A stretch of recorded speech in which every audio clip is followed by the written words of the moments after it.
क्या सच में कोई फायदा है अपनी मेहनत की कमाई सरकार को टैक्स के रूप में देने का, जब सरकार और उसके कर्मचारी हमारी जान तक नहीं बचा पा रहे। यह कहानी 27 साल के युवराज मेहता की, जो पेशे से एक सॉफ्टवेयर इंजीनियर थे। एक पढ़ा लिखा मेहनती युवक जो रात को काम खत्म करके अपने घर लौट रहा था, लेकिन उसे क्या पता था कि सिस्टम की लापरवाही उसकी जान ले लेगी।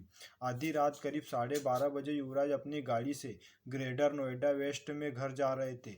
सड़क के किनारे बनी एक दीवार टूटी हुई थी। कोई बैरिकेड नहीं, कोई चेतावनी नहीं, कोई लाइट नहीं, और उसी टूटी दीवार की वजह से उसकी गाड़ी सीधे नाले में गिरती है।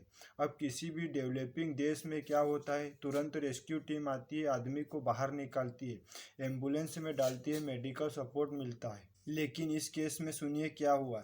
युवराज लगभग 1:45 बजे तक अपनी गाड़ी की छत पर चढ़कर मदद के लिए चिल्लाता रहा, पूरी ताकत लगा दी, आवाज़ लगाते रहे, लेकिन सड़क सुनसान थी, कोई सुनने वाला नहीं। आखिरकार हार मानकर उन्होंने अपने पिताजी को फ़ोन किया, जो कई किलोमीटर दूर थे। पिता घबराकर भागते हुए आते हैं और पुलिस को कॉल करते हैं, लेकिन पुलिस को पहुंचने में 20-25 मिनट लग जाते हैं। उसके बाद फायर ब्रिगेड आती है, एसडीआरएफ आती है, फिर एनडीआरएफ भी आती है। सब आते हैं, लेकिन कोई कुछ नहीं कर पाता। बस वर्दी पहनने में, मीटिंग करने में, एक दूसरे का इंतजार करने में समय बर्बाद होता है। कोई यह तक तय नहीं करता कि नाले में उतरना है या नहीं। सब यही सोचते हैं कि कहीं हमें कुछ हो गया तो। मानता हूँ उनकी जान की भी कीमत है, लेकिन सवाल यह है, क्या सरकार का काम नहीं है कि इन सारे डिपार्टमेंट को फुली इक्विटेड रखे।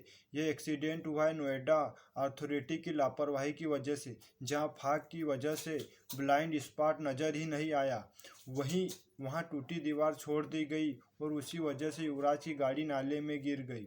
यह हाल एक मेट्रो सिटी का है। अब जरा सोचिए, पिछड़े इलाकों में क्या होता होगा। तो गलती किसकी है, युवराज की, उसके पिता की, या उस सिस्टम की जिसे हम हर महीने टैक्स देकर जिंदा रखते हैं।